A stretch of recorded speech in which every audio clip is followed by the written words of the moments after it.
50 દિવસમાં શું ધ્યાનમાં રાખવું? એક તો હિંમત રાખી તૈયારી કરવી. ઘણી વખતે કેવું થાય કે આપણે સવારથી સાંજ સુધી મહેનત કરતા હોય પણ મનમાં એક ને એક વસ્તુ ચાલી હોય કે નાપાસ થઈશ તો સમય ઓછો છે. ભાઈ સમય ઓછો હોય કે વધારે હોય એક માટે નથી, બધા માટે છે.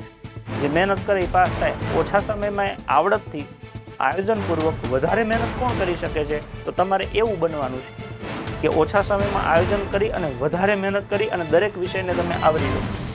આગળના પેપરને એકવાર જોઈ લેવું. શક્ય બનશે તો મારી એવી ઈચ્છા છે કે એક વખત આખું પેપર બતાવી દઈએ તમને કેવા પ્રશ્ન પૂછાયેલા.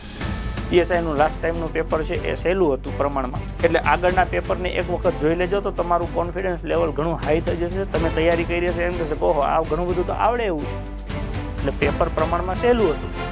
આગળના પેપરને એકવાર જોઈ લેવું.